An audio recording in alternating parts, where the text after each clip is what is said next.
You are listening to This Week in Clown World with Ben and Hobbs, so sit back, relax, take your black pill, and enjoy the show. Good evening, friends. It is once again time for This Week in Clown World with Ben and Hobbs. I'm Hobbs. He's Ben, and over here, for the first time in a long time, our good buddy Token. Nathan, welcome back, buddy. How are we doing? Oh, I'm back, and I'm ready to spaz out on some nonsense. Oh, yeah, definitely a spaz-out worthy day. Because there's been so much that's happened in the last week, we might push it past an hour. I don't know. There's a lot to go over. So, yeah, probably it happened like, I think, right after our show ended, like a few hours after our show ended last week. It's the Pope passed on. Although I don't know why I'm doing this, because he was Argentinian and not Italian. But yeah, so apparently an Argentinian died at age 88 on Hitler's birthday. What did numerology mean by this? Well, Argentina was involved too, so yeah, it all lines up. It really does, doesn't it? It's and I like. Have you seen the bell curve for what type of pope? It's like, I want a black pope, and at the one end you have the the purple haired girl. In the middle you had the normie, and at the far end you had the Chad in the monk's hood. I want a black pope. Right, yeah. So there are seen two. That. Yeah, there are two candidates for the papacy who are black, like black skin Africans. And one of them is incredibly based, Cardinal Sarah from Ghana. And the other one is I'm not sold so already much. When you said Ghana.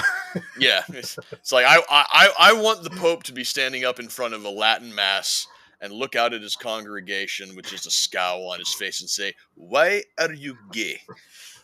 That to Do me not would eat be, the poo-poo. Yes. But yeah, there's a few. There's one Why guy are whose last name is gay? Pizza Balla. And I'm not kidding. There's a guy whose name is actually Pizza Balla. Yeah, I saw that name. I thought it was a joke. I thought it was a meme at first. No, it's not. The only thing that would be better if his first and middle name was Mario Luigi Pizza Balla, but no, it's That's more not like Italian. Bautista. I think Nathan's having some technical difficulties, but yeah, there's the Pope died. He was seen as probably one of the more progressive popes in recent Hippie Frank. years. Yeah, he was. He did a few things. Like he just shot down the idea of females being priests and deacons and altar girls and stuff like that. It was just like, that's a bridge too far. But it was also a lot more accepting of things that the Catholic Church was historically not accepting of. He kind of opened the door, not necessarily for acceptance of gay marriages, but he was more tolerant and forgiving of gay lifestyles. Maybe that was kind of extending the olive branch, but a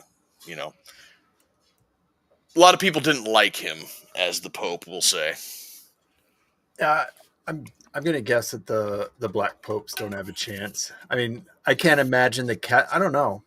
I'm not a Catholic, so I don't know what the environment's like in the Catholic Church. I'm Lutheran, and there's not the heretical Lutherans, the base Lutherans. So we've maintained, conservative and being based. And I don't think the Catholics have done that so much, but they could take it in that direction if they want to.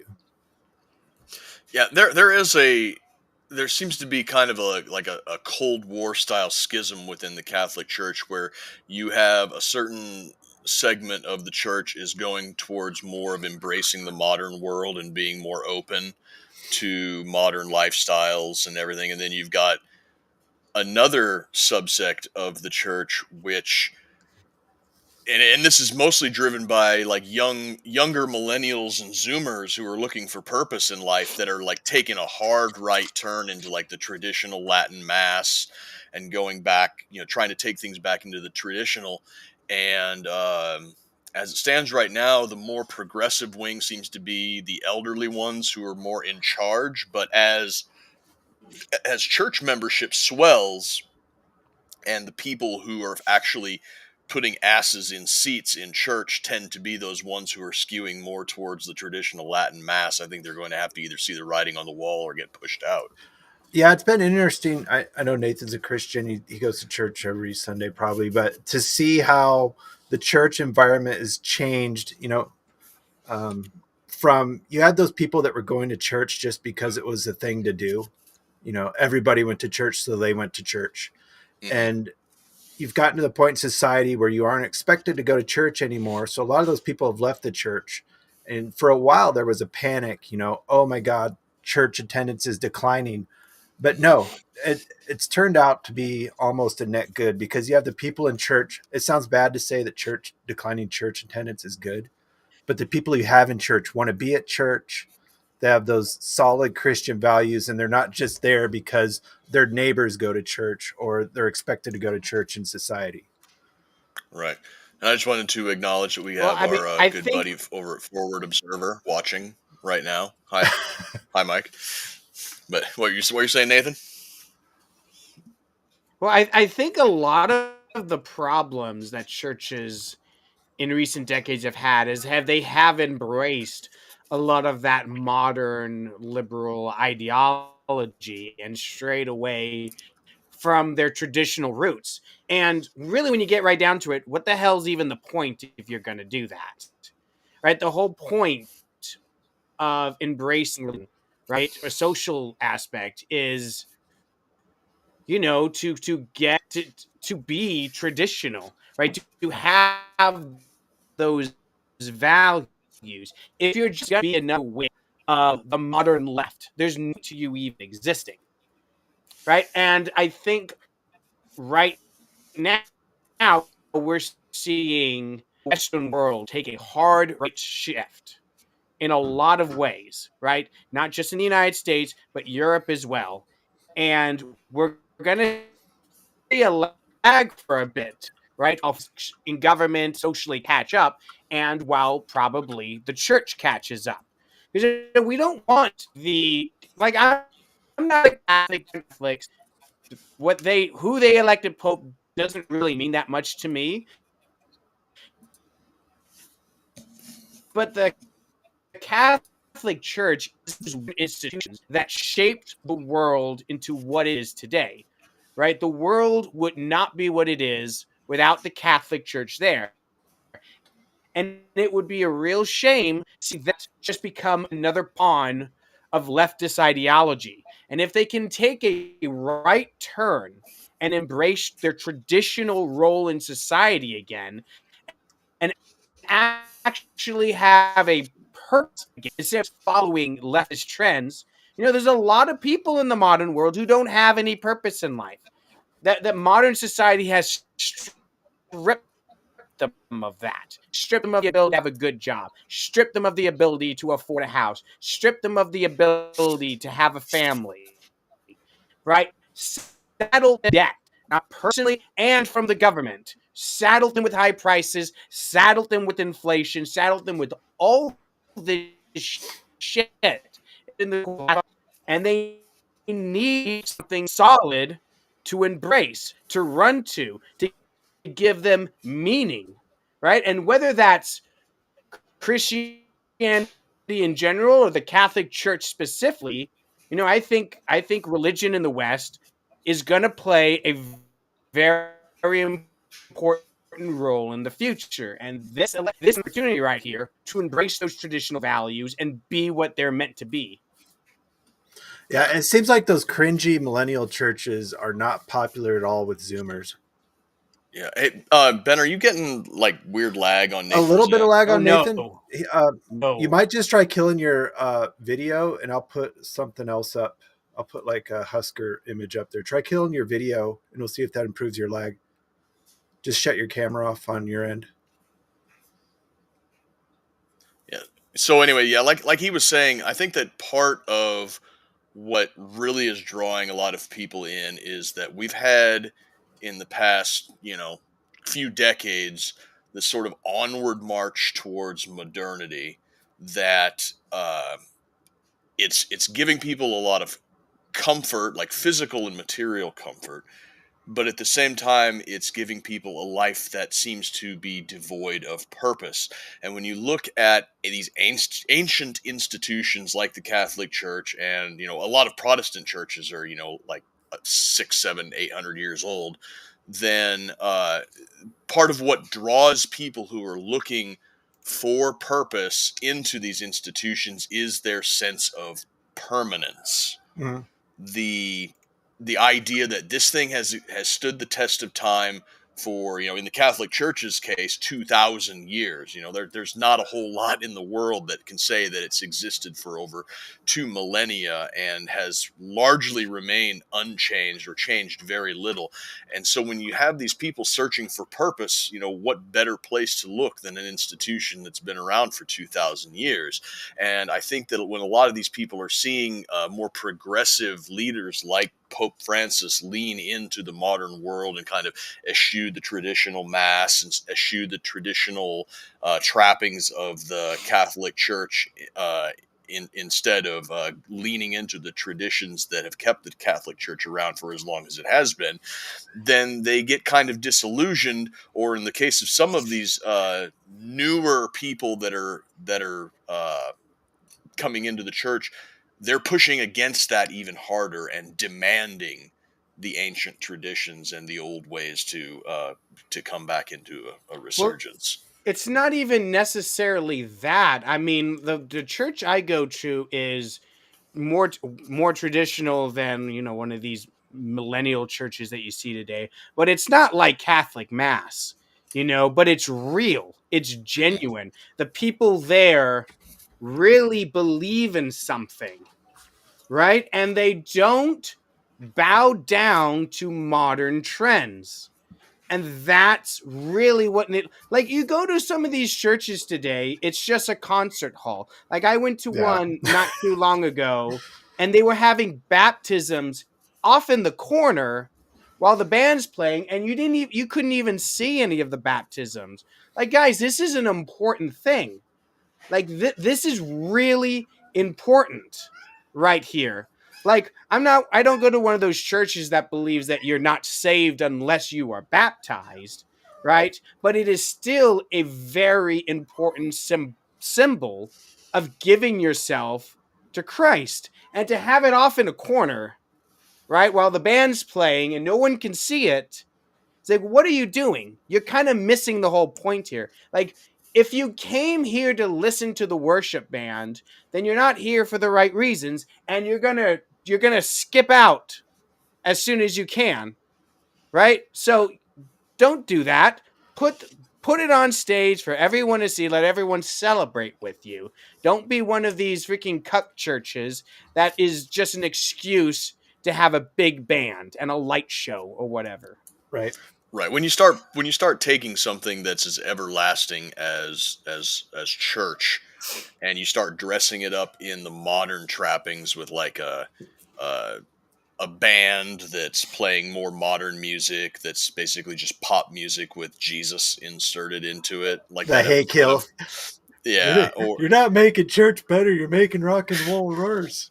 Yeah, exactly. When you start doing stuff like that, you start having like laser light shows and everything, it takes people out of the long-lasting traditions that have kept and held the church together, and it turns it into more of a spectacle. And it also, you lose some of the solemnness or solemnity or whatever the word is for that, that sense that I am now part of something that is bigger than me and has been around and will be around long after I'm gone. It just turns it into like, okay, this is just another local band concert or something. It's cool, it's fun, but it doesn't really mean much. Right, there's no seriousness to it. Right. Yeah, you walk in and there's a coffee bar and it's got "He Brews" above the coffee bar. Oh, that's terrible. It's terrible. Yeah, I think my church calls these seeker-focused churches. Something like that. They're all about, oh, we're trying to bring new people in to. I mean, I get that. There's a place for that, but there's also a place for, this is serious. We are gathering as a congregation to hear a message and to worship. Yeah, Right? We're not you're here not for you're not rock there for a concerts. little snack of crackers and grape juice. Right. Like this is supposed to be a serious thing. And Yeah. hopefully, I mean, the Catholic Church has always been a serious institution, but they have an opportunity to actually take a more hard right turn and be like, no, we are not following any more of these modern trends. We are going to stick by what we are, and we're not going to apologize for it. I don't know. I think a based black pope is just such a win-win situation for them that they just need to do it. How funny would it be? Like all these, like if it happens, and all these people who have no idea who any of these people are like, oh yay, the first black pope, and he comes out and says, no gays. Yeah. It's like, oh wait, hold up, what's going on here? Yeah. So the to kind of cap off what we're talking about here, the chances of Cardinal Sarah getting elected is probably fairly slim because out of the 135 eligible cardinal electors, 109 of them were elevated by Pope Francis. Oh, wow. Yeah, so the chances of Cardinal Sarah getting it are like almost nil, and it'll probably go to one of the least based. There's an Italian guy who's like just like all in on Cardinal Sarah's stuff, or not Cardinal Sarah, but Pope Francis's agenda. Like if you think about it like this, think of Pope Francis as Obama to this one Italian guy's Joe Biden. Like Obama wanted to do all of the terrible things that Joe Biden ended up doing, but he knew that it would have been political suicide. Joe Biden knew that he was at the end of his career and the end of his life, and so he just pencil whipped whatever dog shit progressive agenda came across his desk because he knew that it wouldn't hurt him down the line because there wasn't going to be any down the line for him. So I think that this Italian guy is probably just going to be like, oh yeah, full steam ahead, transgender gay weddings, boom, we'll do one right here in St. Peter's Basilica. Why not? Yeah, female priests, why not? Yeah. Well, if they get a European, who you want to wedge into the next one here with the WEF? I mean, yes. If they get a new European, they can help the new WEF guy weasel his way in there. So there's a couple of things that happened last week that kind of have a bit of a connection insofar as it reinforces the idea that we are living in some kind of a simulation of a James Bond movie. The first part of that is going to be that Klaus Schwab, the Darth Vader-esque super villain, the Blofeld type character who used to run the World Economic Forum, Mr. You will own nothing and you will be happy. He resigned like a couple of months ago, but he was going to stay on in like an advisory capacity. But last week he has decided to cut ties with the WEF completely, and so now Klaus Schwab is out. And a new guy who I had his name in my head at the start of the show. I cannot think of it right now, but Ben's looking it up right now. The pictures that I've seen of him, he looks like a cross between that one Reverend Kenneth Copeland and a literal demon. That guy. Yeah, and he's got like all the pictures that I've seen, he's got like one of his eyes, like every blood vessel in his eye is blown out, so it's like this deep dark red with the blue iris in the middle of it, and it's just like did you not get your adrenochrome allotment or what, man? Because why are there no pictures of this guy? They're like hiding his pictures. Oh really? He was all over the place last week. Maybe it's because he looks like a literal demon. Yeah, I found the one you were talking about. Yeah. Yeah, I found one picture of him, and it looks like he has an artificial eye. It looks like It looks like when you have a movie and there's a cyborg and he has just like this weird eye Like the looking at Terminator. you. Yeah, it looks like a Terminator eye. What the fuck? There you can see it. Well, somebody even made it, so I'm assuming he's not holding a cat in No, a this. Dr. Evil outfit for real. That's actually Yeah, that's his actual head, but that's on Blofeld from James Bond. Yeah, but yeah, you can kind of see it in that picture there, where he's got like one eye is just completely every blood vessel is blown out, and it's like glowing red, and it's like, yeah, like I said, we're living in a James Bond movie right now, where the literal villains are uh, are in charge of everything somehow, Yeah, unelected, unappointed, but they have just an inordinate amount of sway with the governments and businesses of the world. And Kitten, would you shut up? Jesus Christ, this cat is on your. um, why? Yeah, why? What is up with that guy? He's falling apart or something. That's just creepy.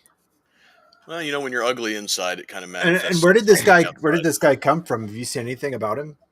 Not really, just that he's one of these unelected behind the scene puppet master types, and he's taken over for Klaus Schwab at the World Economic Forum. I should have done a little more. Oh, he's coming to the WF from Nestle, who does nothing but oh, philanthropic things. from Nestle.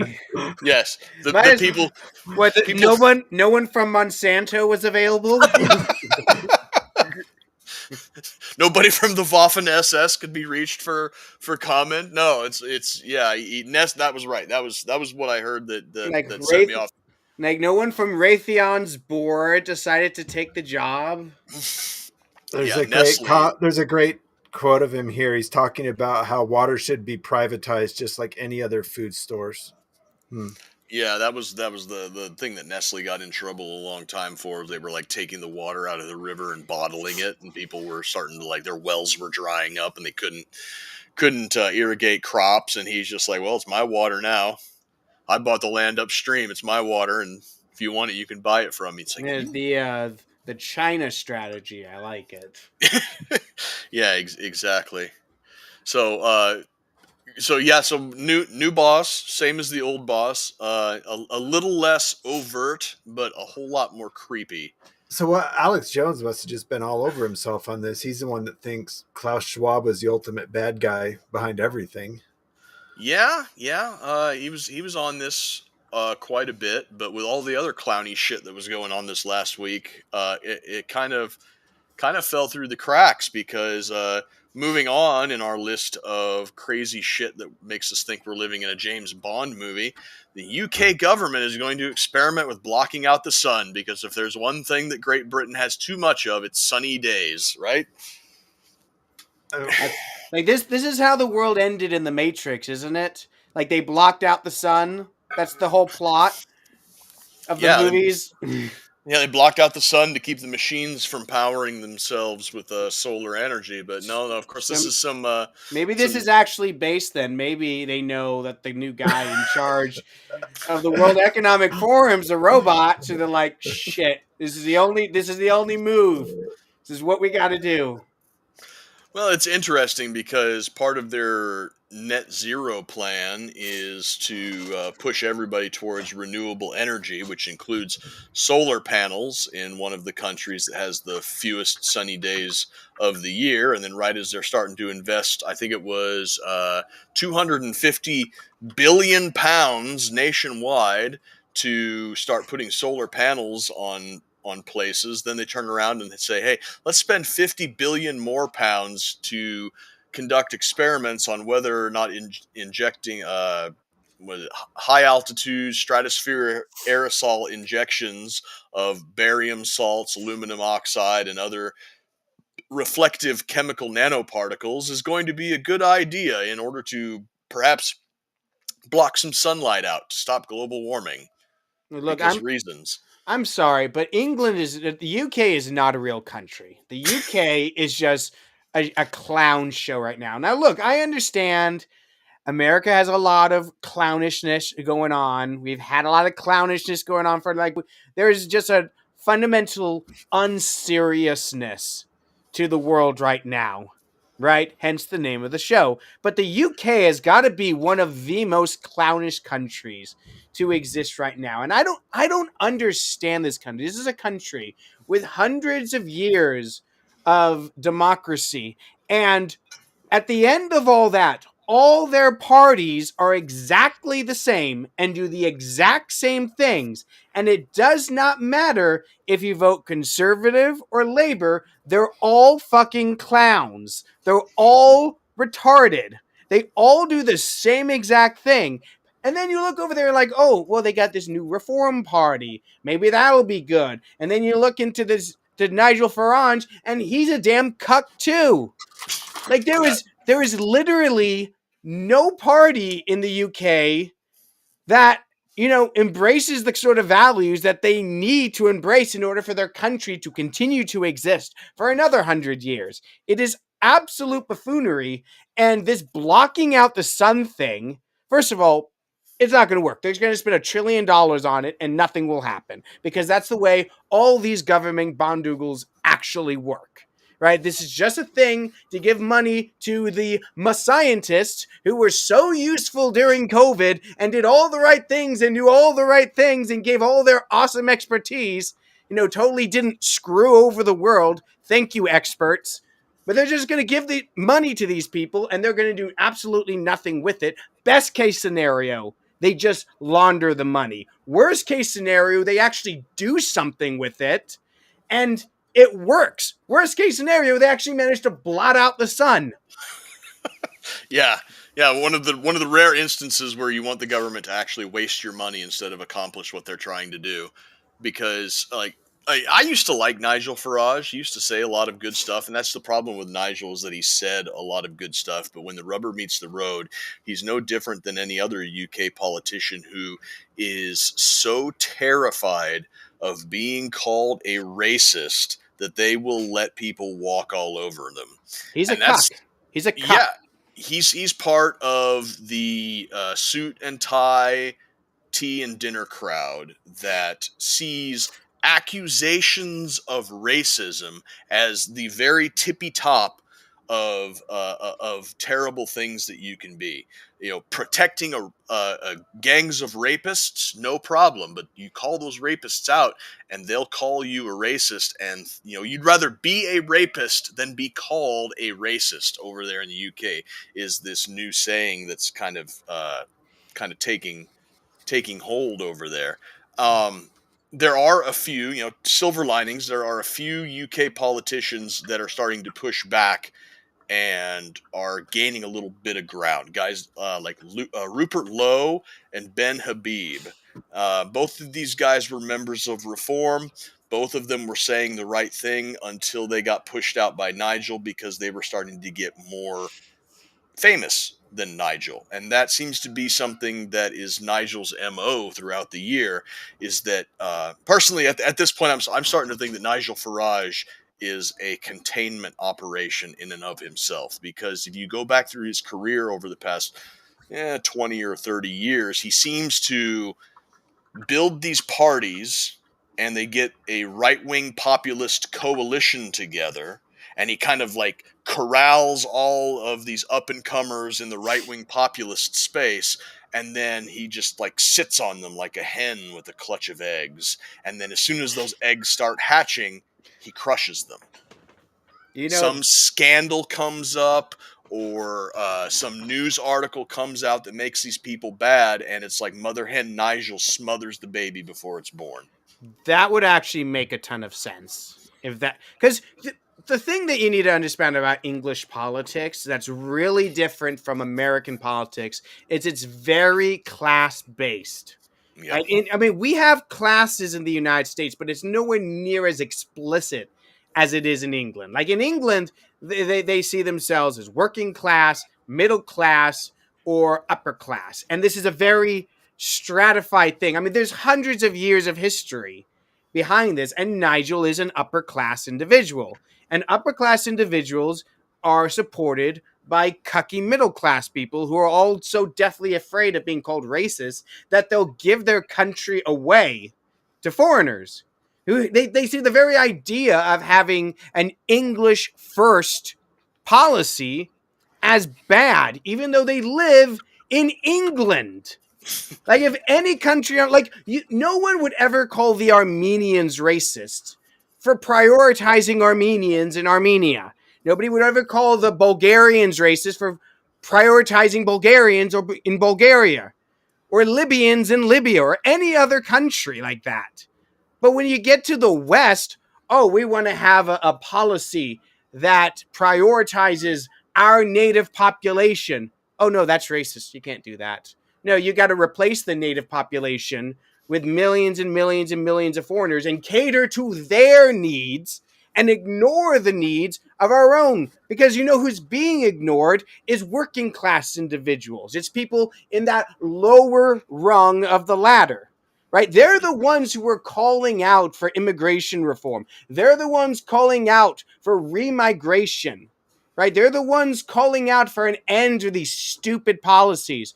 But they all they ever get is people like Nigel Farage and blocking out the sun. Like, you think all these people who can afford vacations to Spain every year, right? You think all these people are worried about not ever seeing the sun? No, the people who are never going to be seeing the sun again are the garbage drivers in England, right? They're the construction workers, the working class individuals. They're the ones that are going to be affected by blocking out the damn sun, which is exactly why Labor's doing it, because they want to depress their own population. There's no climate change. There's nothing. This won't help the climate at all. Blocking out the sun. You block out the sun, you kill the plants, and you make the climate worse. Like, the only thing this is useful for is just depressing everybody that lives in the country, which seems to be the UK's government policy anyway. Yeah. So the thing about the what you brought up about class is this Rupert Lowe character. He is one of the upper class people, and he ceases to give a shit about their petty little cocktail party mannerisms. He's out there saying that, yes, we need to kick these people out. They need to go home. No, blocking out the sun is the most retarded thing I've ever heard. And he's like, yeah, you can call me a racist, but you can't call me a liar. And that is, it's bursting heads over there, where you've got this guy. He's a self-made millionaire. I think he came from the finance industry, and he owned a football team at one time. So the guy's got money. He's doing this member of parliament thing just kind of like as a side hustle or as like a civic duty, where he's like, you know, I've got the money. I've lived a good life. I see a lot of problems in the country. I think I know how to fix it, so I'm going to get into politics and do my best to work out the solutions that other people can't, or at worst won't, do in order to fix the problems in the country. He was kind of a rising star. He got under reform, and then his name started to kind of eclipse Nigel Farage, because he was saying the things that Nigel Farage was too scared to say. So then Nigel Farage and his cronies manufactured some type of a sexual harassment thing within the office, and he tried to destroy him with that, kicked him out of reform. And then this Rupert Lowe guy's like, well, you know, I'm out of reform, but I'm still an elected member of parliament. I still have a voice. Thousands or hundreds of thousands of people follow me on social media, and as long as I've got the bully pulpit, by God, I'm going to use it.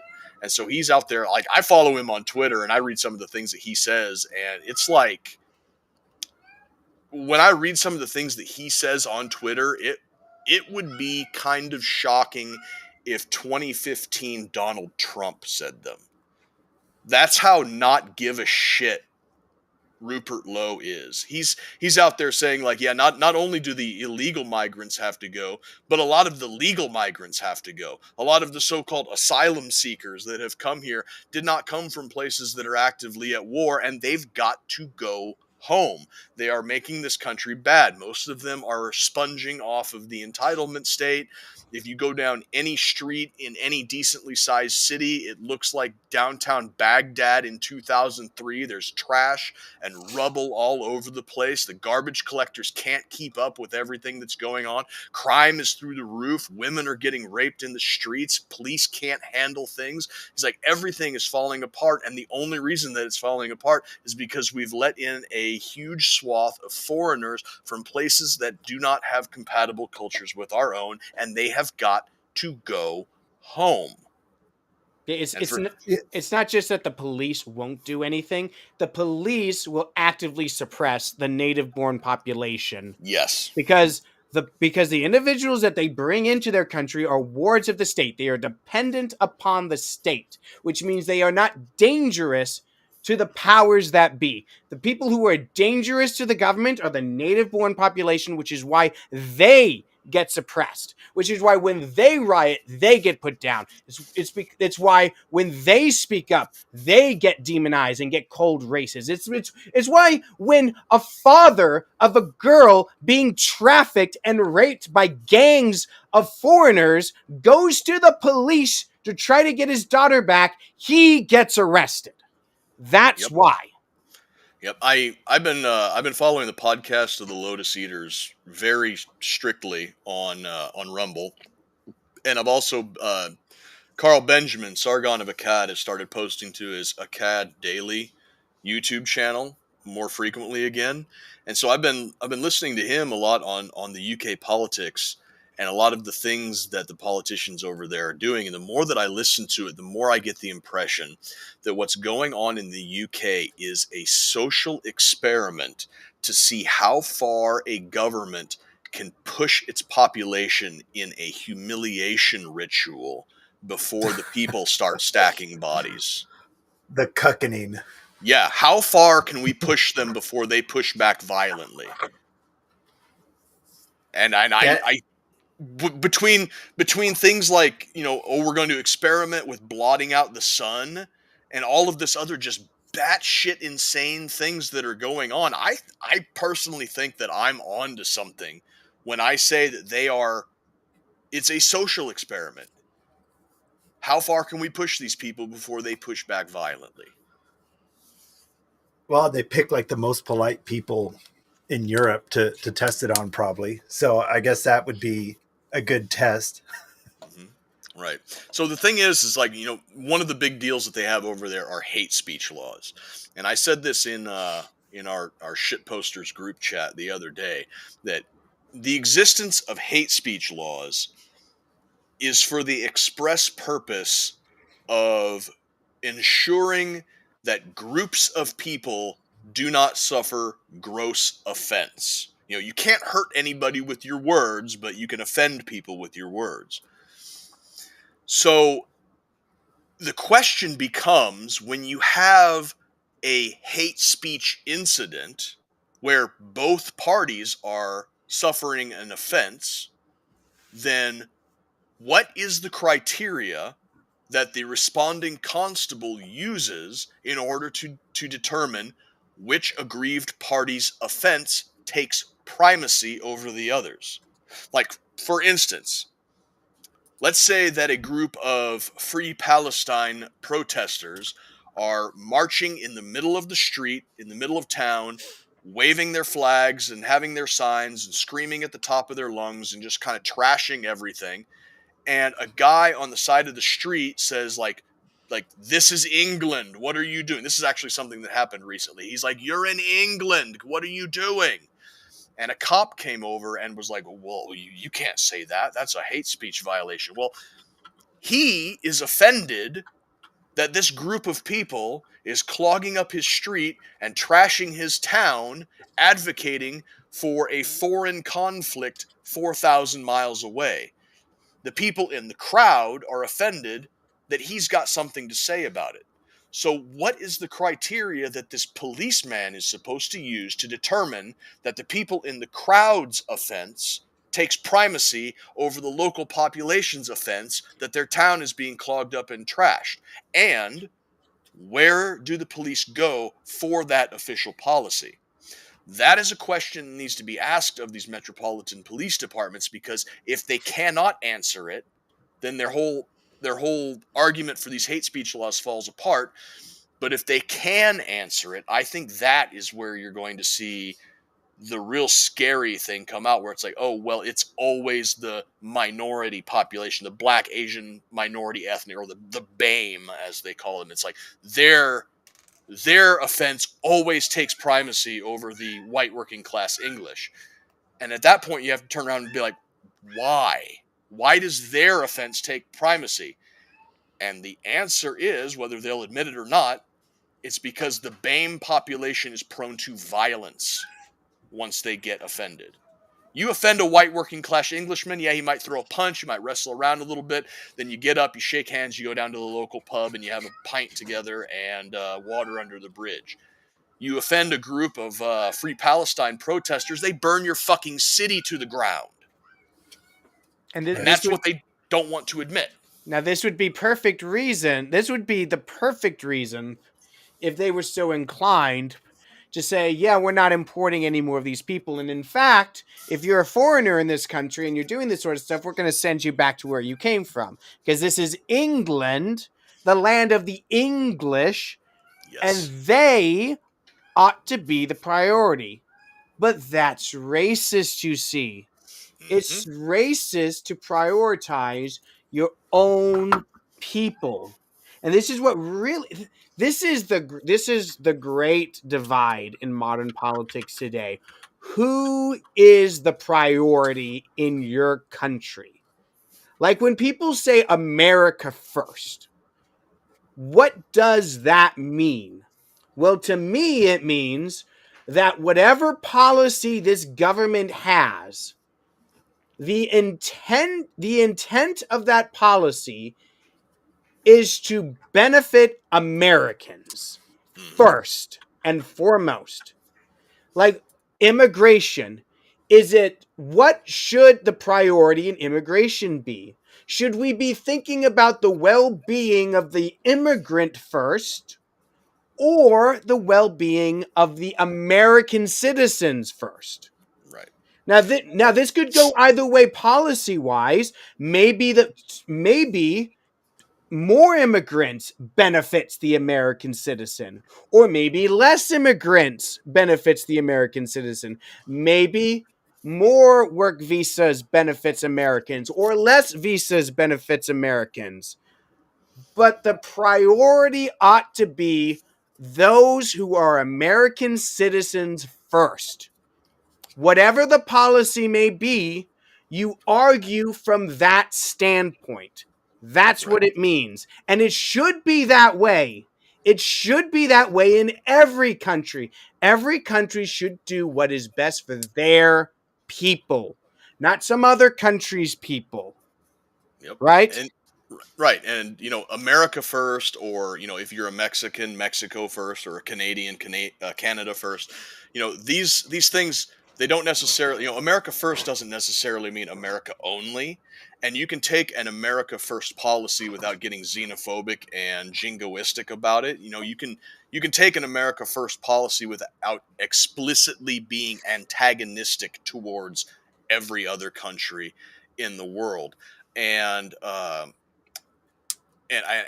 think that's kind of a distinction that people don't see. When people hear America first, they tend to think that America's just going to welsh on all of their obligations and everything. And no, it's like America can help out other countries, and it will have a mutual beneficially mutual to the United States as well. The problem is that our entire political philosophy from the end of the Second World War, and especially since the end of the Cold War, is we can take it. And what I mean by that is we give out all of this foreign aid, even to countries that hate us. It's like, yeah, that's bad, but we're America, we can take it. Or you look at illegal immigration. It's like, yeah, illegal immigration is bad, but if crossing the border illegally is the only thing that they've done wrong. We're America. We can take it. There's just a ton of things. I brought it up in another group chat the other day, and I'll see exactly if I can find it real quick. I'll see exactly what it was that I sent to the people that I think I did. I made a pretty good argument, but that's been our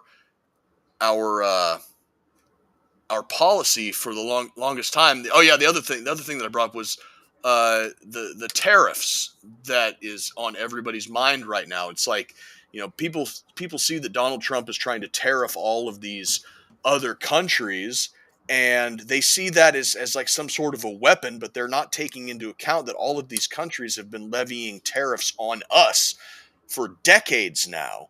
And in the halls of Washington, the idea has been like, well, yeah, they're levying tariffs on us and we're not levying tariffs on them, but, it'll help them get on their feet more and kind of bring an economic parity through the world. And, we're America, we can take it, but it's like 80 years of we can take it from Right. every single country in the world has brought us to the point where we're pushing like $39 trillion in debt. And I hate to say it, but we can't take it anymore. And this is what really gets me, is especially the reaction of Europe to these policies. Like, Yeah. the analogy is that America is the rich parent who has been allowing, our dependents to mooch off of us because they were in a bad spot. I want to stop you right there. See, that's the exact opposite. America to the Europeans is not like a rich parent. America is like a retarded kid who won the lottery.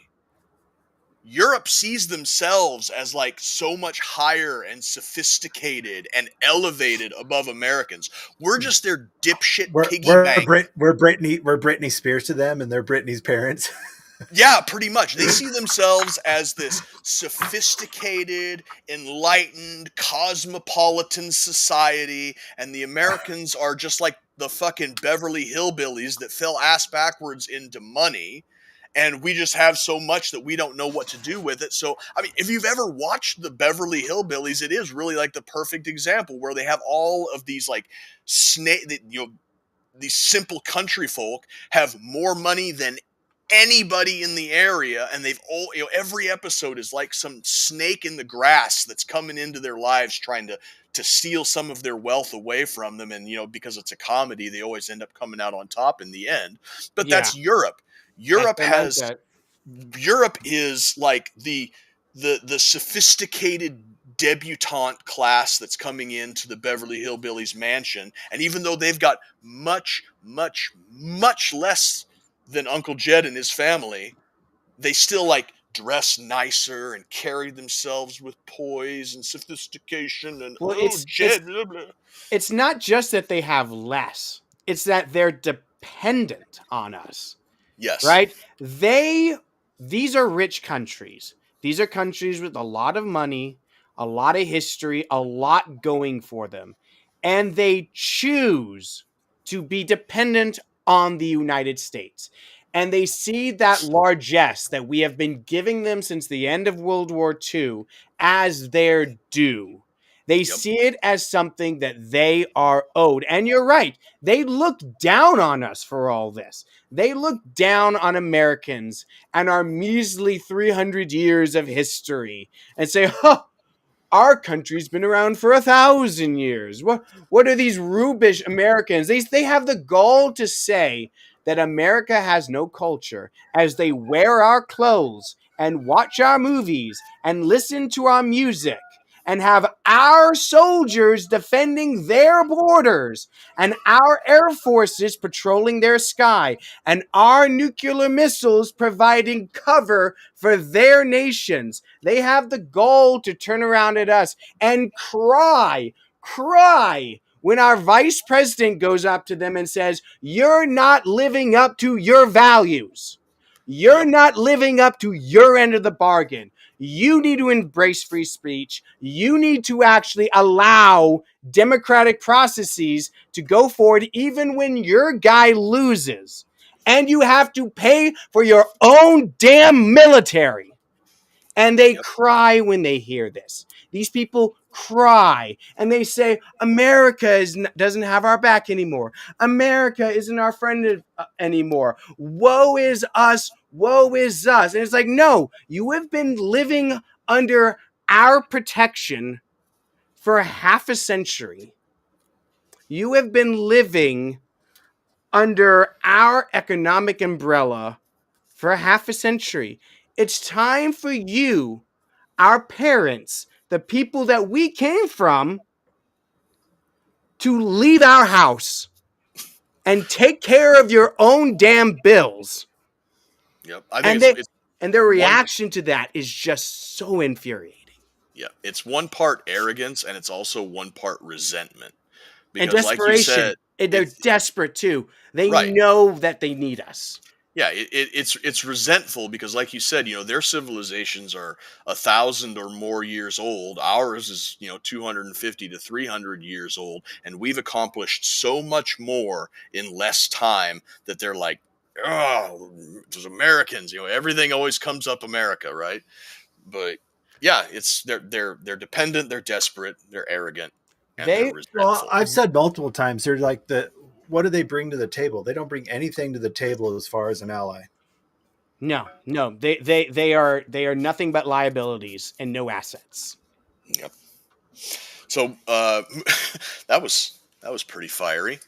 So what other things? Well, we didn't even touch on something I wanted to bring up about England too. Is they have all these immigrants from India and Pakistan, and India and Pakistan are I mean, they're getting spicy. Yeah, India threatened to shut. I mean, India controls the water flow going into Pakistan, and they've threatened to shut off the water for like 80% of the farms in Pakistan at this point. Yep, they're taking pot shots at each other. Yep. Yeah, it was like some Pakistan-backed, or not even Pakistan. Like the state of Pakistan obviously didn't back this attack, but there was an attack in the Kashmir region. Some Pakistani suicide bombers and mass shooters killed like 26 Indians on the Kashmiri area, and so Modi over in India decided he's just like, hey, if you're a Pakistani citizen, green card, visa, tourist, whatever, get the fuck out of the country. And so Pakistan was like, you can't do that, and they're like, fucking watch me. Here's this 80-year-old Indus River water treaty, done. Yeah, exactly. And this Indus Water Treaty, there's been several dust-ups between India and Pakistan in the past, and this area. Yeah, over this area, and this treaty has held strong the entire time. And for Modi to just be like, you know what, fuck it, no more. It's our river, it's our water. If you guys can't figure out, 18th century irrigation techniques to water your crops, then I guess tough shit, right? And so maybe he just saw that as a good I mean, water is more valuable than gold anymore, especially with the growing population. And this area that they're fighting over, I mean, it's beautiful. It's like the best looking mountains that you would find in the Rockies here in the States, full of water, mountains, resources. Yeah. It's like, why the fuck are these guys emigrating here when they have that at home? But it's definitely something. Like, why? Have you ever seen what an Indian city looks like? Well, why don't they just go to this place? I don't get it. Because they'll turn it into an Indian city. And it won't be beautiful anymore. Like, but it's definitely something they're fighting over. But yeah, it really is beautiful, and it's been a contested area. Like the Kashmir region has like a DMZ running through it because India claims it, Pakistan claims it. They fought over this area in the past until finally, like, I don't know if it was the UN that stepped in or if they just kind of came to an agreement that we're just going to split it down the middle and you stay on your side and we'll stay on our side. But yeah, so they're mobilizing troops. Pakistan is sending tanks to the border. India is sending tanks to the border. But the problem with all of that is that India has a lot more and a lot better of everything than Pakistan does. And the only thing that really throws a fly in the ointment of this is that both sides are nuclear powers. Yeah, talk about the two shittiest countries in the world just making each other shittier. Yeah. Yeah, how those two managed to make nukes. Oh, I mean, I guess I could see India. Pakistan, I think Pakistan had help from the United States. And to think that the United States backed Pakistan for so long, like, why? Like, this is a country that shouldn't even exist. Yeah. Like, it is the dumbest country to have. It's like a third of the nation flooded one year, right? There's no benefit to that country. It's just ridiculous. And then you have India on the other side. It's like, oh my god, no wonder all these people are trying to move to England. And if there ever were another active war between those two countries, you're going to have Indians and Pakistanis fighting in the streets of Dover, and the English looking on, and the English getting arrested for saying, "Hey, maybe they shouldn't be allowed to do this." No, you're about a day late because that's already started happening. No, the fun. Yeah, Indians and Pakistanis living in Great Britain have started street fighting. It's low level right now, but as the tensions escalate between India and Pakistan, then the diasporas are obviously going to start kicking each other's asses in places that have nothing to do with their war. And they imported this. That's the thing. Like it's the thing. All these problems are imported. You had to let it happen. Like it's like this thing that people do, like, oh, illegal immigrants commit less crimes than native-born citizens. Like, even if that's true, that's all imported crime. That shouldn't exist at all. Wouldn't it be nice not to have any of that? Yeah. Like, come on. Pakistan's the history of Pakistan too. It's one of those countries like Ukraine that was just kind of drawn out of the map at one point. Yeah, Pakistan never really existed until the British were like, "Oh, well, here's a line. There's Pakistan." Yeah, with the ramifications of the British Empire are still causing problems, but at least this is one of the problems that they created that seems to be blowing back on them the most. Right. But yeah. But anyways, yeah, since we're on the topic of immigration now, again, there's two judges are currently in the find out stage of the fuck around and find out equation. You have one judge in New Mexico who was harboring not a family, but like a small group of Venezuelans that may or may not be affiliated with Tren de Aragua. There might be some type of a weird sexual component involved in this as well. I don't know if you guys watched Matt Christensen's video. I did. Yeah, it was pretty good. So apparently, this guy, he crossed the border at Eagle Pass, Texas, and tried to make it in Denver, Colorado. Couldn't make it there, and then moved down into New Mexico, where he got hired by this judge's wife to hang a door or something in the house, or hang a door. I think I've watched that. I'm here to hang a door. Yeah, exactly. Hang a door, lay some pipe, plow the garden, have sexual intercourse. Your typical thing that you slow drive through a Home Depot parking lot to find somebody to do for you. So anyway, they hired this guy to do some handyman work, and he did it, and then they kept hiring him over and over again. He was very good. He was very good at his job. Yeah, exactly. So then it got to the point where they just like, hey, we've got this like little bunkhouse if you just want to live on our property. And as you do. As you do. Yes, exactly. And so they let this guy live on the property, and he brought along a couple of friends. And what tipped the feds off to this was, one, he's got several gang tattoos that are very obvious. As you do. And the other thing was that he was posting videos and pictures on social media of him handling firearms. Some He's just trying to be a true American. Yes, just trying to get into the Second Amendment spirit. as you do.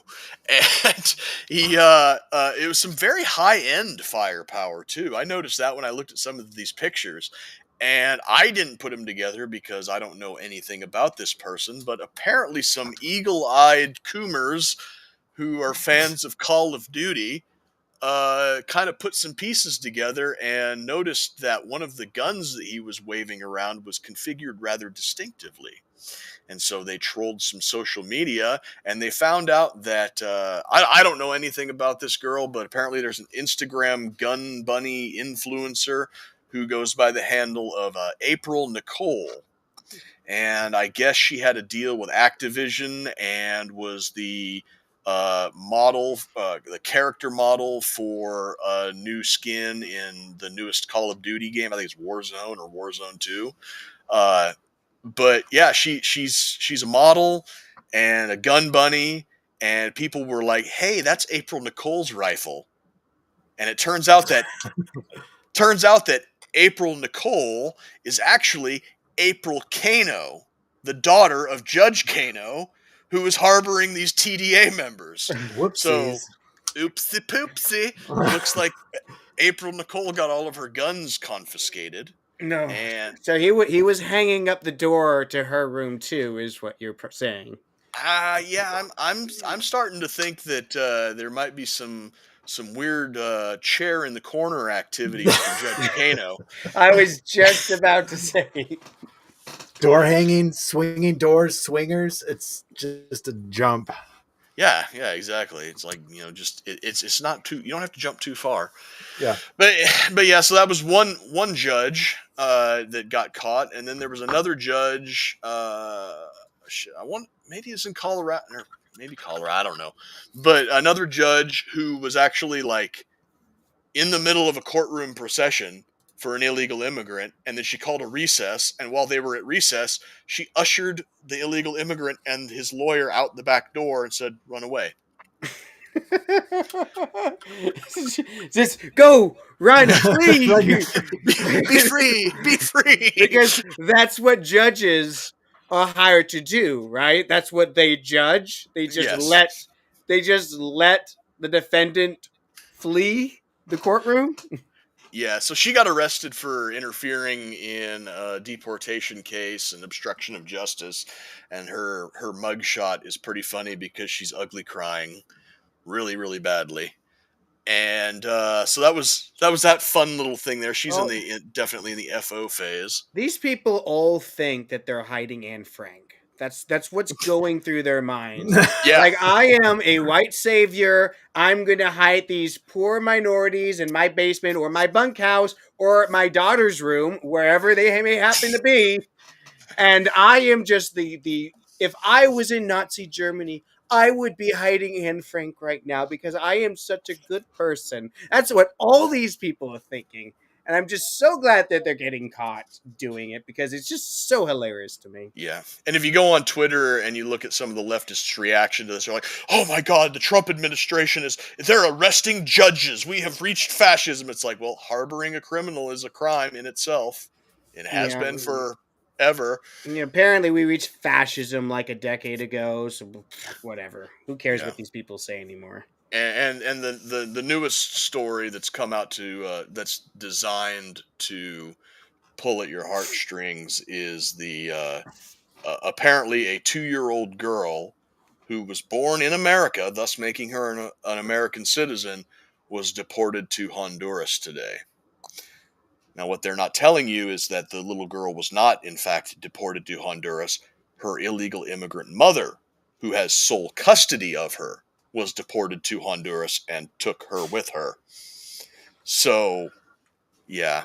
Kind of like that Abrego story got dropped like a bad habit once the truth came out about that one. No, that's still out there. The Democrats are still going down there to visit him in CCOT for their conjugal visits. It's like I thought they were opposed to family separation.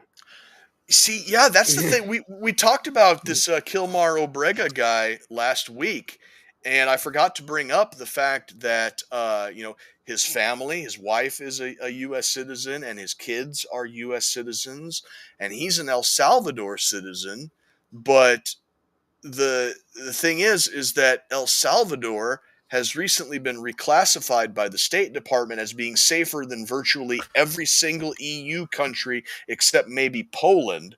So his wife and kids could go down there and live with him in El Salvador, and they'd probably be better off than they are now in fucking Baltimore.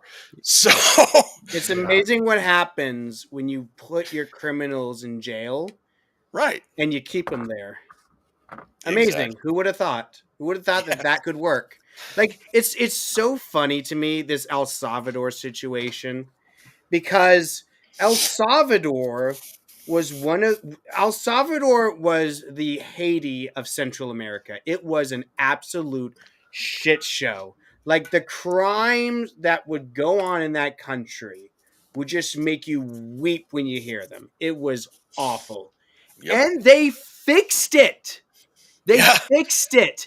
And now that Trump is buddy with the man that fixed that problem, American leftists who have never heard of El Salvador before now are calling this guy a fascist dictator. Like, talk about luxury beliefs. Like, you never had to live in El Salvador.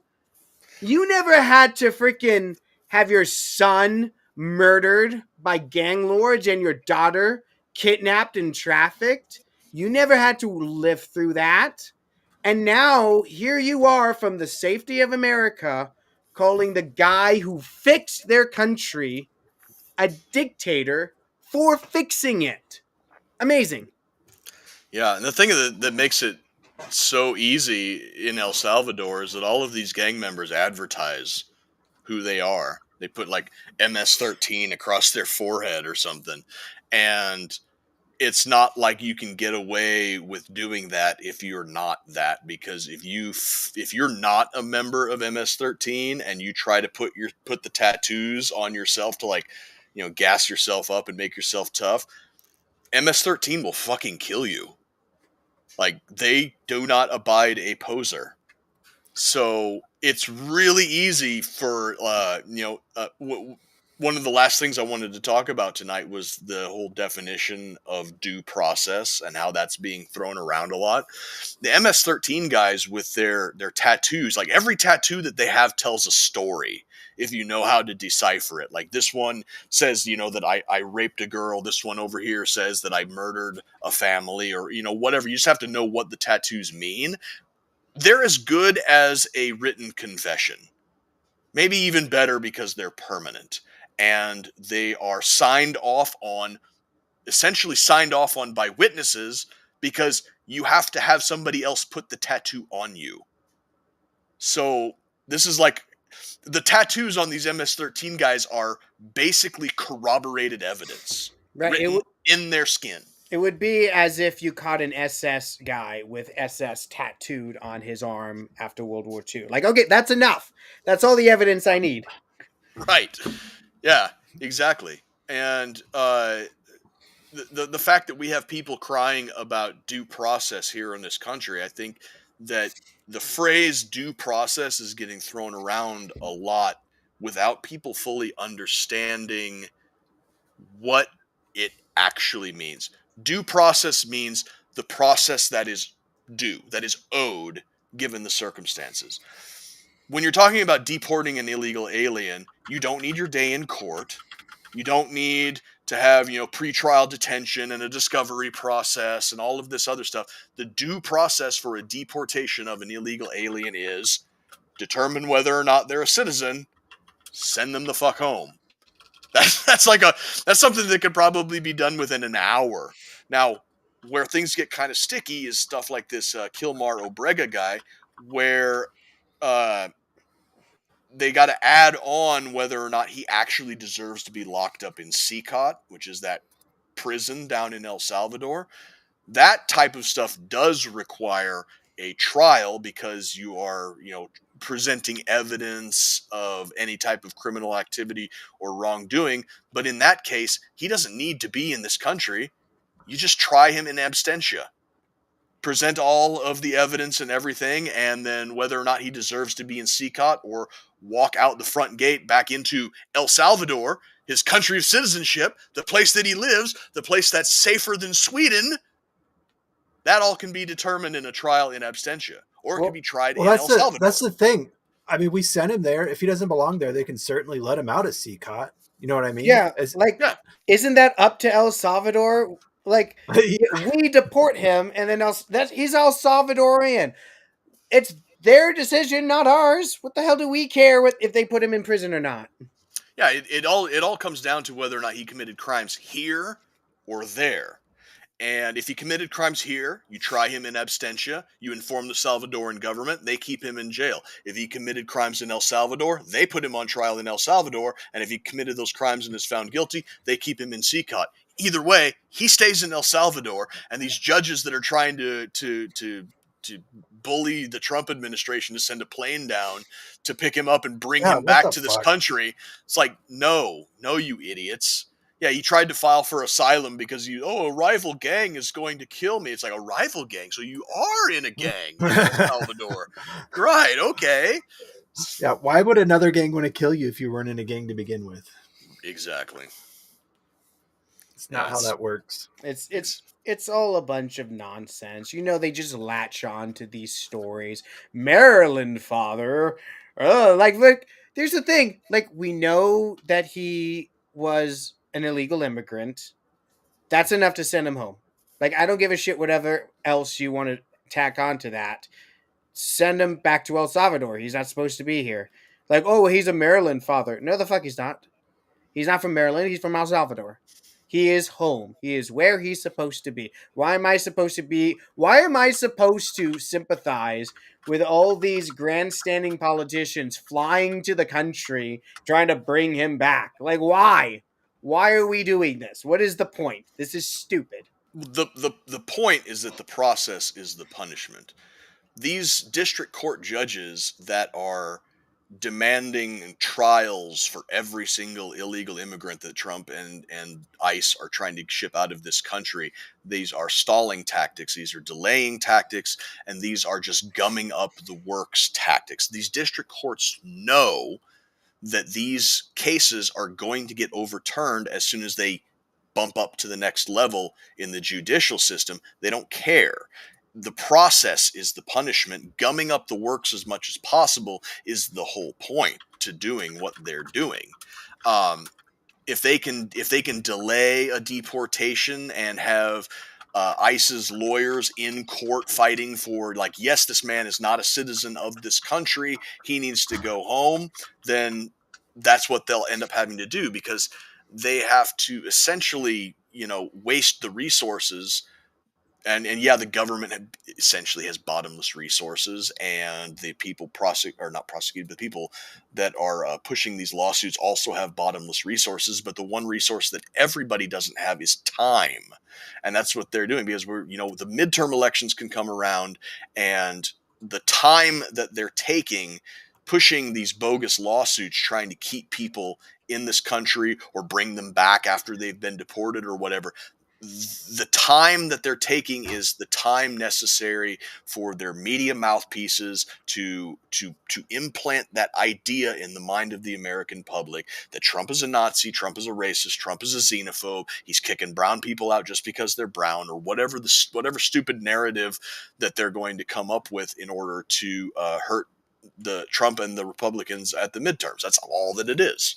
Do you know how many times I've seen these open border leftists tell me, hey, you look like one of the guys that Trump wants to kick out. You should probably be scared. I'm like, man, fuck you. Like, what the hell are you talking? I'm not scared. Listen to me. Do I not sound like I belong here? Do I sound like I belong in Mexico or El Salvador or some country like that? Like, no, dude. No. And I have no problem at all with this country sending people who shouldn't be here back to where they belong, back to their home country.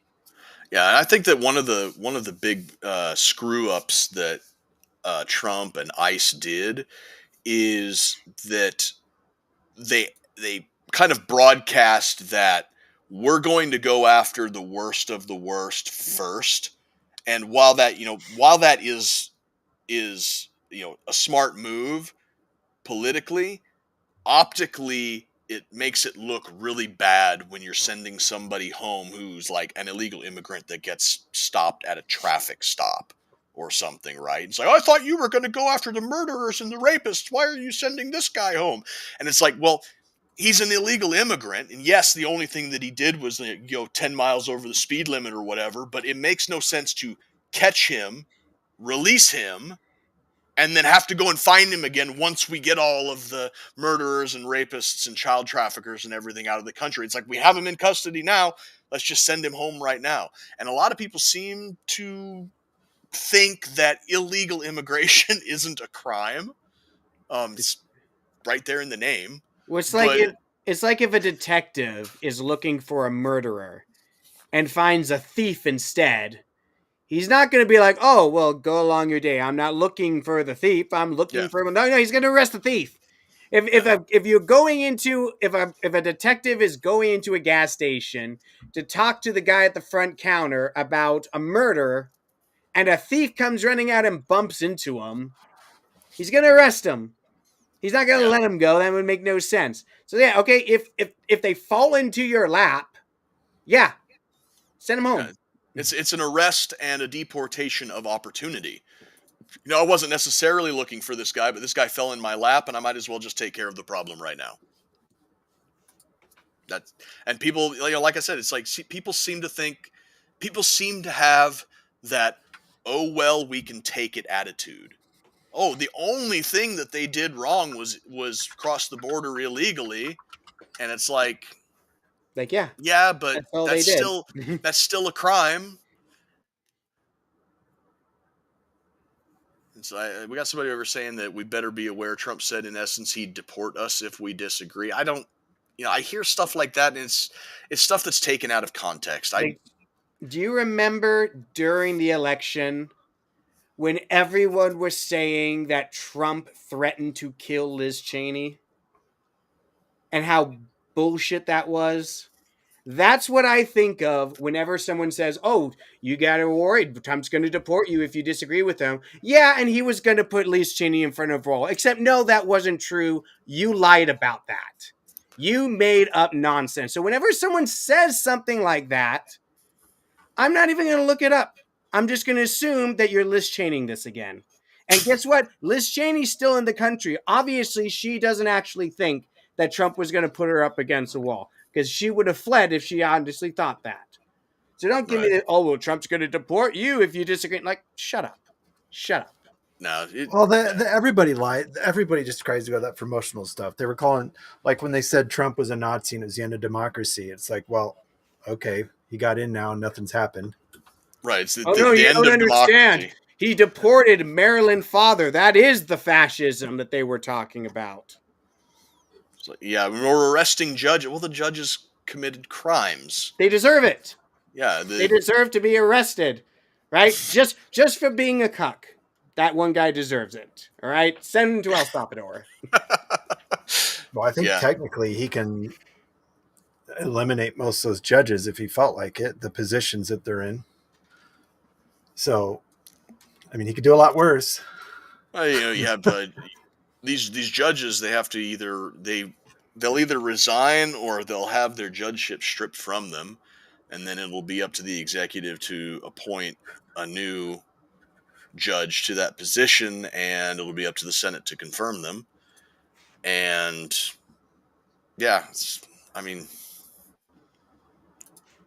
you're really only hurting yourself at that point. Yeah. But we're well over an hour. Just throwing that out there. I think we hit everything, didn't we? Did we? Let's talk more shit about Europe.